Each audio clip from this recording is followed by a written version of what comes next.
Hello friends, સ્વાગત છે તમારું વિશુની રસોઈમાં। આજે આપણે બટેકાના ચિપ્સ ભજીયા બનાવીશું, એ પણ કોઈ પણ જાતના સોડા કે પછી બેકિંગ પાવડરનો ઉપયોગ કર્યા વગર જ એકદમ ફૂલેલા ફૂલેલા બનાવીશું। તો ચાલો જોઈ લઈએ બટેકાના આ ચિપ્સ ભજીયા કેવી રીતે બનાવવા। વિડીયો ગમે તો વિડીયોને લાઇક શેર કરવાનું ભૂલતા નહીં। બટેકાના ચિપ્સ ભજીયા બનાવવા માટે સૌપ્રથમ આપણે બેટર તૈયાર કરીશું। તો એના માટે મેં અહીંયા 1.5 કપ જેટલો બેસન લીધો છે અને એમાં આપણે 1 ચમચી ચોખાનો લોટ ઉમેરીશું। ચોખાના લોટ ઉમેરવાથી આપણા ભજીયા એકદમ ક્રિસ્પી બનશે। એમાં આપણે મીઠું એડ કરીશું, અડધી ચમચી હળદર પાવડર એડ કરીશું, 1 ચમચી ધાણા જીરું અને 1 ચમચી લાલ મરચું એડ કરીશું અને અહીંયા 1 ચમચી જેટલો અજમાને આપણે હાથેથી ક્રશ કરી અને પછી એડ કરીશું।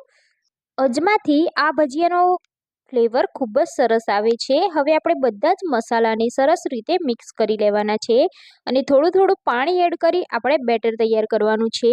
અહીંયા ચણાનો લોટ હોવાથી આપણે એકી સાથે પાણી એડ નથી કરવાનું, થોડું થોડું પાણી એડ કરીશું એટલે બેટરમાં ગાંઠા નહીં પડે અને સરસ રીતે અહીંયા આપણું બેટર બનાવી લઈશું। તો અહીંયા આ રીતનું મેં મીડિયમ થીક બેટર બનાવી લીધું છે, તમે જોઈ શકો છો। હવે આપણે આ બેટરને 10 મિનિટ માટે રેસ્ટ આપી દઈશું અને મેં અહીંયા 300 ગ્રામ જેટલા બટેકા લીધા છે। તો બટેકા આ રીતના મોટી સાઈઝના હોય એવા લેવાના, જેથી આપણી ચિપ્સ થોડી સરસ પડે। બટેકાની છાલ ઉતારી લઈશું અને આપણે તેને કટ કરવાના છે। તો તમારી પાસે વેફર કટ કરવાનું સ્લાઇડર હોય તો તેનાથી પણ તમે કટ કરી શકો છો, જો ના હોય તો ચાકુની મદદથી આપણે એકદમ પતલી પતલી આની ચિપ્સ પાડવાની છે। આ રીતે તમે જોઈ શકો છો, આ રીતે આગળ પાછળ દેખાય એ રીતે આપણે બને ત્યાં સુધી આ રીતની પતલી સ્લાઇડ કરવાની, જેથી આપણા ભજીયા ખાવામાં સારા લાગે। અમુક વખત એવું થતું હોય છે કે બટેકા કાચા રહી જતા હોય છે, પણ જ્યારે તમે આ રીતની પતલી સ્લાઇસ કરશો તો બટેકા ક્યારે પણ કાચા નહીં રહી જાય। અહીંયા મેં બધા જ બટેકામાંથી આ રીતની સ્લાઇસ કટ કરી દીધી છે। હવે આપણે તેને 2 પાણીથી ધોઈ લેવાના છે।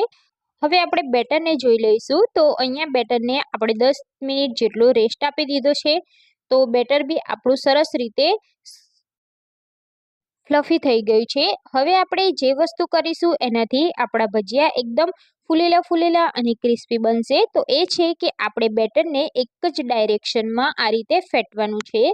તો આ રીતે એક જ ડાયરેક્શનમાં આપણે બેટરને હલાવતા રહેવાનું છે, જેથી આપણું બેટર આ રીતનું ફ્લફી થઈ જશે, જેના કારણે આપણા ભજીયા એ ફૂલેલા બનશે। અહીંયા તમે જોઈ શકો છો 5 મિનિટ મેં બેટરને ફેટી લીધું છે। તો હવે આપણે ચેક કરી લઈએ। તો બટેકાની ચિપ્સ લઈ અને આપણે આ રીતે ડીપ કરી અને જોવાનું છે। તો તમે જોઈ શકો છો આપણું બેટર ઇઝીલી બટેકા ઉપર કવર થઈ જાય છે। હવે આપણે ગરમા ગરમ તેલમાં તેને તળવાનું છે। એ પહેલાં આપણે 1 ચમચી જેટલું ગરમ તેલ લઈ લેવાનું છે અને બેટરમાં એડ કરી દેવાનું છે। આ રીતે તમે કરશો તો તમારા ભજીયા ફૂલેલા બનશે। હવે આપણે બટેકાની ચિપ્સને બેટરમાં ડીપ કરી અને આ રીતે ગરમ તેલમાં તેને આપણે તળવા માટે રાખી દેવાનું છે। તો અહીંયા તમે ગેસની ફ્લેમને અહીંયા તમારે મીડિયમ ટુ હાઈ રાખવાની છે, જેથી ભજીયા તળતી વખતે એકદમ સરસ રીતે તે ફૂલેલા રહે। અને તમે જોઈ શકો છો તેલ ગરમ હોવાથી આપણા ભજીયા એની મેળે જ ઉપર આવી જાય છે।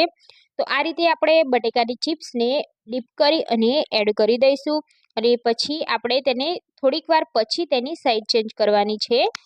અહીંયા આપણે પેનમાં જેટલા સમાય એટલા ભજીયા એડ કરી દીધા છે।